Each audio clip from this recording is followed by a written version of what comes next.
and welcome to the Dean Obeidallah Show, also known as Dean's Report Live.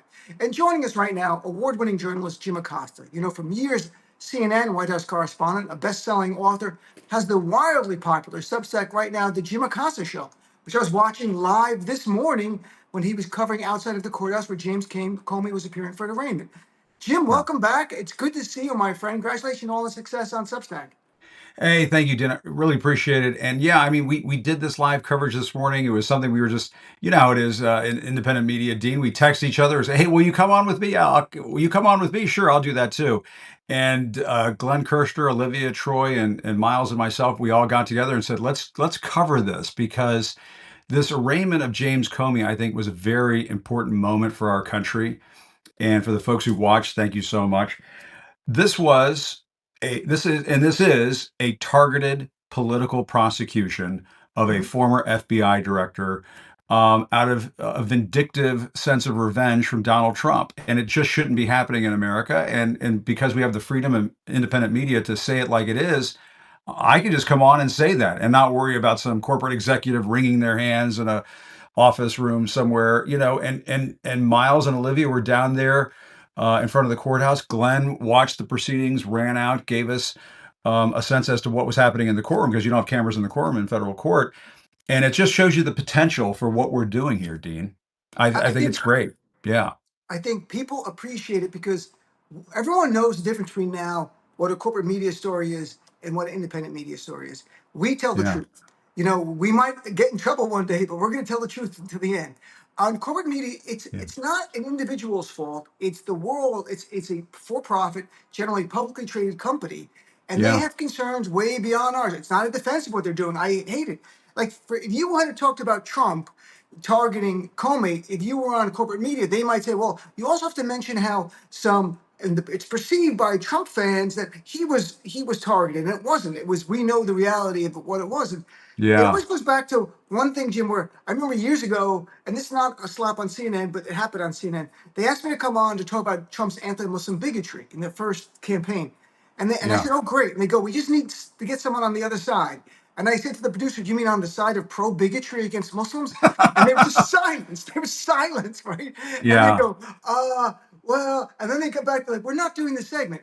So because they couldn't figure out another side, they said, and I went on yeah, many times after that to denounce his bigotry, but that person just came yeah. to me with no malice. It was not anything. That was the way they were taught. There has to be two sides, even though Edward R. Murrow famously said there are not two equal sides to every story. That to me, Right. I always remind me what corporate media was about that moment. Yeah, and as I like to say, there aren't two sides to a story when it's a matter of right versus wrong. And what did James Comey do? Trump fired him in the early days of the first Trump administration because of the Russia investigation, and Trump admitted that on national television. He did it to NBC. So he's had it out for Comey for all these years, and now he's getting his chance to get back at him for what? I mean, as I was explaining this morning, and I'll explain it to your viewers, Dean, and listeners, that I mean, Donald Trump became president in 2016, 2017, because in part, James Comey released a letter 11 days before the election that reopened the whole Hillary Clinton email thing. And I was covering Donald Trump that day. I was with him in New Hampshire that day. He was out on the campaign trail. I'm not kidding when I tell you this. They thought they had won the Super Bowl. They were so elated. It was like they had won the Super Bowl. When that Comey letter came out, it changed the entire complexion of that race. You could see the shift in the polling, and it was just enough to get Trump over the top in the Electoral College. Remember, he lost the popular Yep. vote. And so, to me, I'm sort of Donald Trump should not have it out for James Comey. He should be like they should be like best buddies, or at least sending him a bouquet of flowers or a box of chocolates. And instead, and it just shows you where Trump is, where his head is right now. He's this diminished, somewhat compromised, it seems, tired, fatigued, Mhm. exhausted guy who's just going through the motions. And he has these wicked nutso people around him who are, doing ICE raids and everything around the country.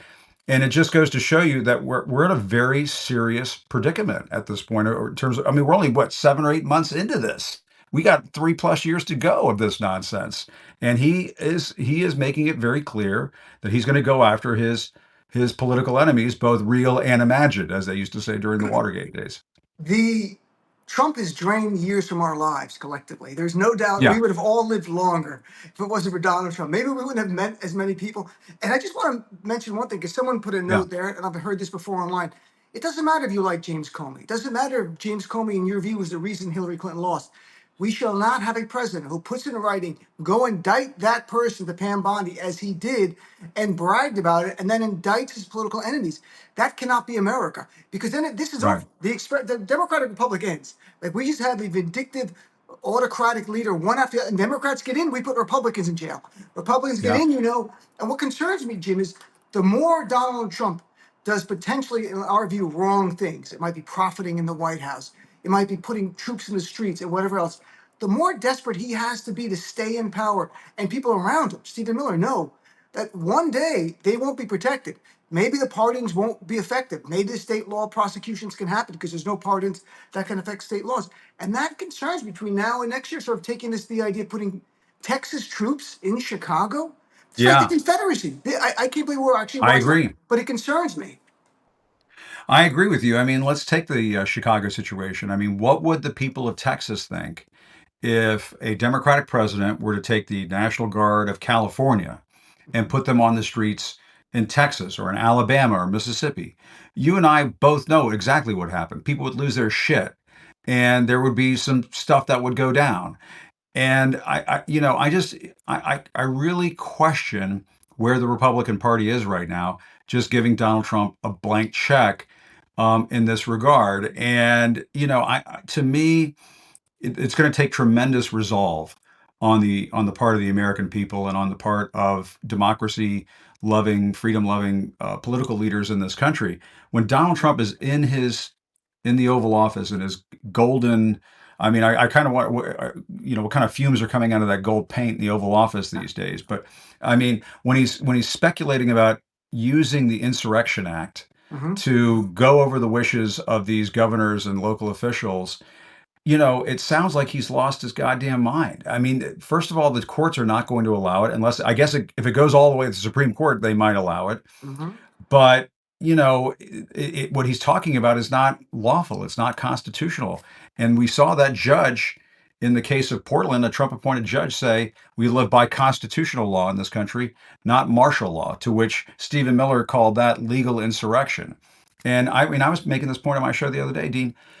Donald Trump and Stephen Miller have no business using the word insurrection. They have no business Mhm. accusing other people of insurrection or being insurrectionists. Donald Trump is the one who pardoned the insurrectionists, the rioters, the thugs, the criminals, the goons who busted into the Capitol on January 6th. And so, it's just going to take a lot of resolve, it seems to me, on the part of the American people. And that includes all of us. We're going to have to just stomach this on a And, day-to-day basis. And it and keep sucks, but we're going to have right. to. And we keep fighting back using the tool set that each of us have. If it's Yep. uh, if it's radio, if it's Substack, if it's TV, it's writing, it's social media, it's act go no Kings protest. All of us play a role in this. I mean, this is, Yeah. to paraphrase RFK, the father, not the junior, that and I'll paraphrase it slightly, that the idea that one person can change the course of history is impossible. But each of us can help write the story of our generation. And that each of us can do that. We all put ripples in where we're going, and we should have confidence in it. But Jim, going back to Trump's lawlessness and tying it to the Supreme Court, do you think Yeah. the Supreme Court decision last year, which gave Trump literally absolute immunity for anything enumerated, which is just laid out in the Constitution, like commander in chief, absolute immunity. You can't pierce it. Yeah. There's not even bad faith. That kind of stuff, do you think it's made him more dangerous and people around him going, there's nothing they can ever do to you, so just do whatever you whimsically feel like doing today? Yeah, I mean, to me, that decision is going to, I mean, if we still have history books that are grounded in reality 10, 20, 30 years from now, history students are going to be looking at that moment as a real turning point in the history of this country when the Supreme Court of the United States, which is, let's just face it, it's a MAGA Supreme Court. Yeah. It is a politicized court. The lower courts have been a godsend over the course of the last several months. They've been stopping Trump in his tracks on a whole host of issues. But when these matters finally get to the Supreme Court typically sides with Trump in a lot of these cases. And that immunity decision There's no question about it. I know him. I know the people around him. It absolutely emboldened them and made them think that they can get away with just about anything. And that at the end of the day, on the final days of this administration, if he does indeed leave power, he is going to be pardoning himself and all of the people around him, Stephen Miller and the rest, Hmm. and they will, it goes back to what you were saying earlier. Can they be prosecuted in state courts and so on? Who the hell knows? Maybe they'll all be on a plane to Saudi Arabia at that point, or Moscow. We don't know. Or Epstein's Island. I don't know. Is that maybe Trump can purchase that between now and then? I don't know. But um, we shouldn't hold out the prospect that somehow this is all going to come crashing down on them like a house of cards. One would hope that that's the case, that there's some accountability for their actions, but we might just have to be relieved with the fact that they leave and just get out of here at the end of all of this. But we'll see. I mean, there's a lot of game left to be played, and I for one hope that there is some accountability at the end of the day. But the Supreme Court, in Hmm. that immunity decision, really stacked the deck in favor of tyranny. It really stacked the deck in Hmm. favor of authoritarianism and autocracy in this country. Let's just hope that there's some way, there's by some miracle, it somehow gets reversed in the days, in the months that follow his leaving office. God So, willing. God willing, as Yeah. Muslims we say, Inshallah, God willing, indeed, Inshallah. Yeah. Right. Inshallah. The Look, I never try to talk about things in ways that are too dark, that take away people's their zeal to keep fighting. So we've talked about that, how we're all going to make a difference. But I have to ask you something that's kind of dark in this. Are we a constitutional republic right now? In terms, if the idea is checks and balance on a president, and the court's not a check anymore because Supreme Court is not, and Congress is not a Yeah. check because Republicans won't do anything, and DOJ is not a check because he controls Pam Bondi and everything in that department. Are we somewhere between a constitutional republic and truly a tyrant running this nation?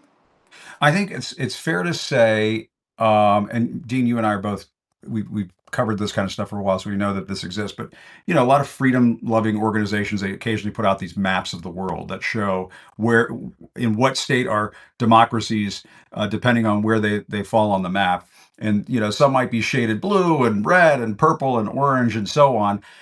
Up until January 20th of 2025, I would have said that this is a pretty stable democracy.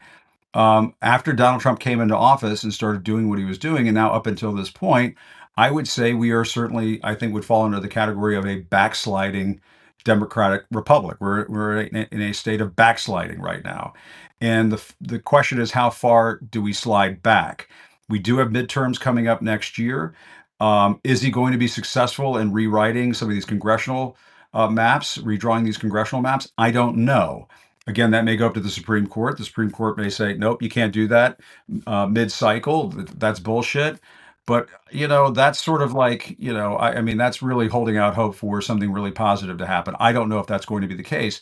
Right. Um, and then do the people of this country show up in sufficient numbers where the elections become corruption proof, where they become autocratic proof?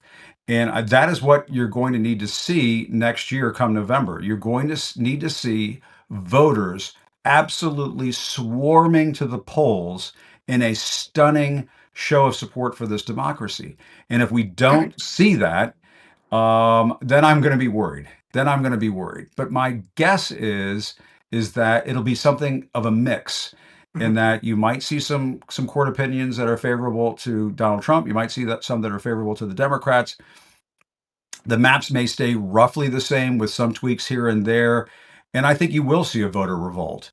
And I do think you will see the House fall to Democratic hands. And I do think it's quite possible. People are like, oh, the Senate, that's never going to happen. We don't know. I Right. mean, people did not think that Barack Obama was going to pull all these Democratic senators across the finish line back in 2008, but he did. And so people need to give up on this idea that it's helpless. We're just falling into a black void. That's it. Annie M, there's no place like home. I don't Right. think we're there yet. But I'm a foolish optimist, glass half full kind of guy. That's just how I'm wired. Hmm. My dad came from a communist country, 3 weeks before the Cuban Missile Crisis. My mom was born in Washington, D.C. Um, and I grew up in this area, so I still believe in this stuff. You know what I mean? So I don't think we're finished just yet. And I know there are folks who are like, "Oh, Jim, what are you smoking? Let me have some."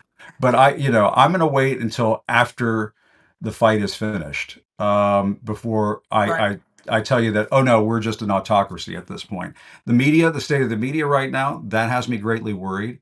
A healthy democracy thrives and depends on a healthy media ecosystem. We don't have that right now.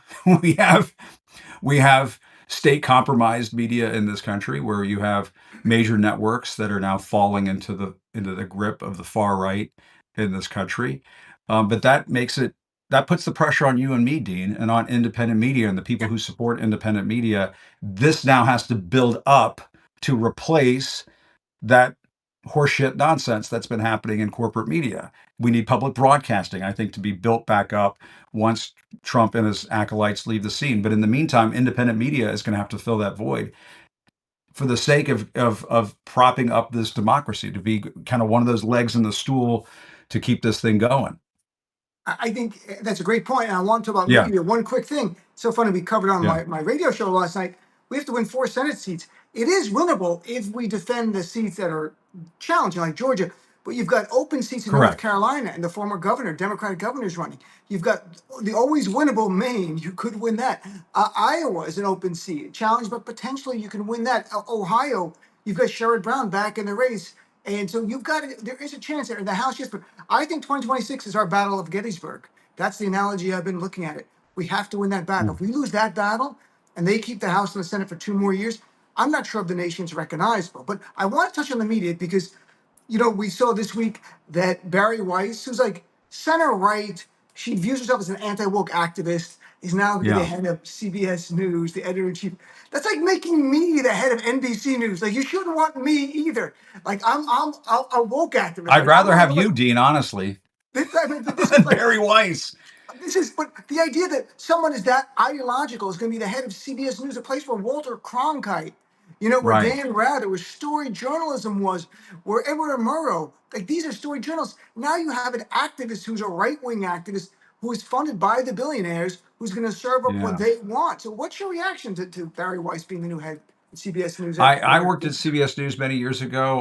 Not to date myself, but I got to work on the program with Dan Rather for a period there, and with Bob Schieffer and Scott Pelley on the weekends. And I mean, just some marvelous, wonderful journalists. I mean, I credit them for how I came up in this business. And I am so pained over what is taking place over at CBS News right now. It is the poster child for corporate media mismanagement, what has happened. The Tiffany Network, I think, is on the decline. And I hate to say that because I have so much love for the people over there. 60 Minutes, I think that's going to be where the rubber meets the road. Mhm. And when the EP of 60 Minutes has to resign because of corporate pressures, I mean, that's what he said, corporate pressures. When 60 Minutes is in trouble, we're all in trouble. And I'm going to be very curious to see what Barry Weiss tries to do with 60 Minutes, one of the most watched television programs in this country.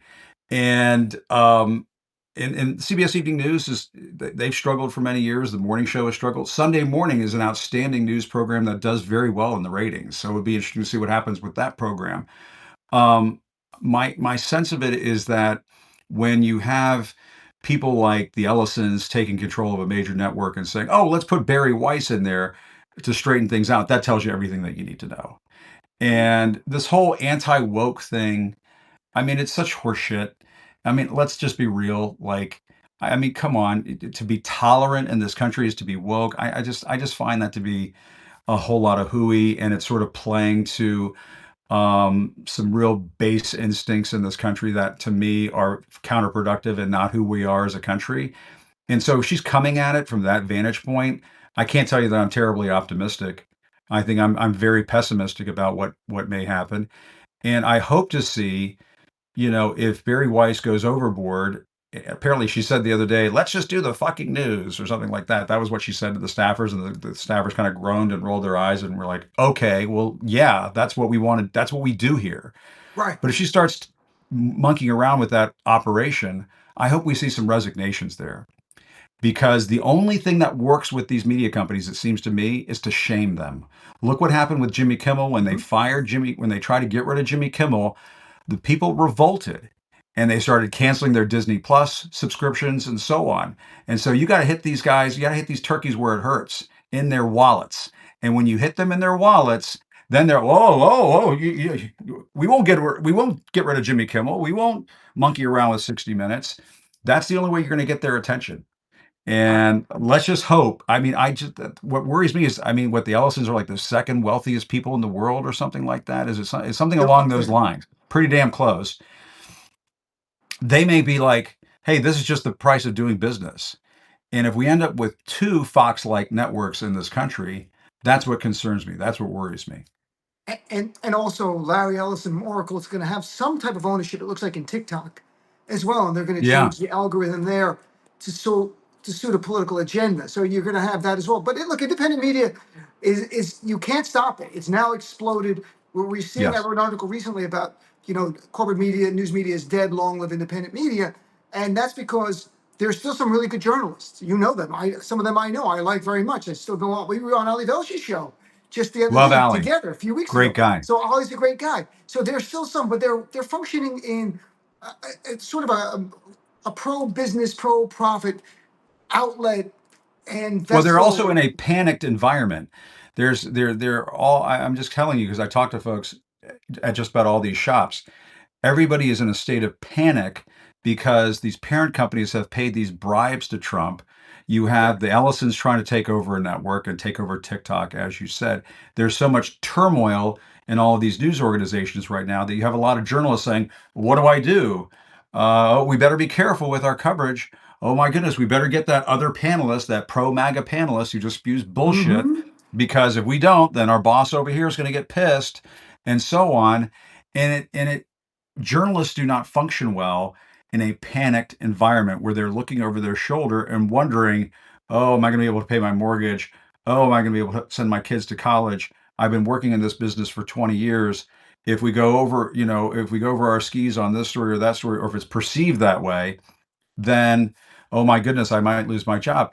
One of the things that Barry Weiss should understand about CBS is it's the house of Murrow, it's the house of Cronkite. And I tell this story all the time to people. People are like, how can you give your opinion? How can you tell people what you think? Walter Cronkite was the most trusted man in America. And during the Vietnam War, he went to Vietnam because he wanted to see for himself what was happening during the Vietnam War. He came back and he said, the Vietnam War could not be won. And Wow. Lyndon Johnson at that point said, well, if I've lost Walter Cronkite, I've lost middle America. uh, Anchors of the evening newscasts used to be able to just tell you what the hell is happening, unvarnished, cut right through the bullshit, cut right through the lies, and tell you what was happening. And that's what the news is supposed to be there for.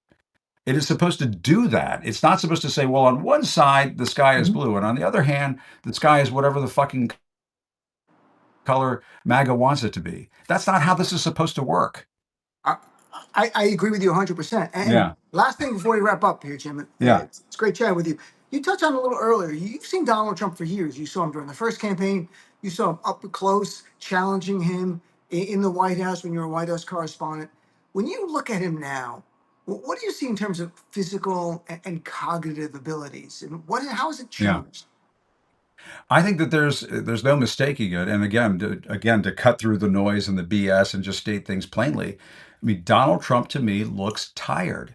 He looks diminished. He looks like he can't put sentences together anymore. He pops off and says bizarre things, like he was accusing the Democrats of a kamikaze attack or something like that because of the government shutdown. He's in charge of the executive branch. The Republicans are in charge of the legislative branch. In what world are the Democrats responsible for this shutdown? In what world is it a kamikaze attack or whatever he's saying? It's bananas. He goes in front of the nation's generals and says that we're going to go after the enemy from within, and we're going to use our cities as training grounds for the military. In what world is that not bananas? In what world is that normal behavior on the part of a president of the United States? Somebody write a goddamn book on that, for Christ's sake. Because it seems to me that is what we're listening to right now are the rantings of somebody who is just not all there. And yes, we've been hearing Donald Trump rant and rave for years now, but to the extent that they seem to be going to hide the weird bruises, and he just disappears from public for periods of time, and like what's that all about? If it was bad when Joe Biden was president, and every time Joe Biden would stumble or stammer or get the name wrong or walk in, try to open the wrong door or whatever, people would lose their minds and go crazy. This notion that it never got covered. I'm like, was anybody watching the coverage? I watched the coverage, and anytime that shit happened, we all talked about it. But Sure. anyway, when Donald Trump does it, we don't talk about it. It seems to me, and I think it's because the media, the corporate media in this country, are paralyzed with fear. And they can cover this to some extent. They will cover it to some extent, but they're not going to give us, it seems to me, the full picture if they're worried that they're going to get sued again, hauled into court. Executives are going to get tossed by the wayside because some corporate giant's going to come in and take over a network and so on. And so to me, it's obvious what you're seeing right now from Donald Trump. He ain't what he used to be. You could look at the pictures from 5, 6, 7 years ago. He's almost 80 years old. Why is there a president who's almost 80 years old in a country this big? I mean, I don't know. It seems to me that I don't. What's he going to look like 3 years from now? Is I is could tell my you what question? I could fantasize about where I'd like to see him in 3 years from now, but we're not going to get into that before we wrap up. But look, I agree with you. Yeah, His cognitive decline. If people would just watch video of him from a year ago, it's not the same person, let alone 5 years not ago. the same. Even physically, his gait has changed. His posture. He used to walk in the room like he owned it. Now he's like very like a penguin almost. He comes in. Yeah, He is degrading in front of us, and there'll become a time. And I had Dr. John Gartner on recently from Duty to Warn yeah. earlier this week. There'll come a time where he's just not going to be competent. We will not know it because the media won't pry, and they will just continue to hide him and bring him out there for the hours that he's good and put him away and have him sign things. So before I let you go, Jim, where's the best place for people to follow you? It's on Substack, it's on social media, a combination of Yeah. places. Yeah, I mean, we do the Jim Acosta show daily. This is the only time I talk about myself in the third person is when I say the name of my show. It's on Substack daily, pretty much daily, Monday through Friday, 4 o'clock. You can watch the recording after it's over if you can't watch live. We're now on YouTube quite a bit. If you can, subscribe over there on YouTube as well, and Apple Podcasts and everything else. And then occasionally we do try to do the live coverage, like this morning outside the Comey arraignment. We're trying to do more of that kind of thing to sort of compete with the corporate media outlets and show folks that there is an alternative. You don't have to watch the corporate media. You can watch us and kind of get this in an unvarnished, fear-free sort of way. So that's what folks can do, and I hope that they check us out and they check you out too, Dean. Always great to Thanks. talk to you. The Acosta news team. You can have everyone in a There you, blazer like Anchorman, and there's Jim in the middle. And the Acosta news. We're everywhere all the time. We're ready for you assemble. on That's live. right. I like. Yeah, Thanks, Jim. Thanks so much, and thanks everyone for tuning you in. got it. Really appreciate it. Have a great day, everyone. See you, Dean. Take Take care. care, my friend. Bye bye.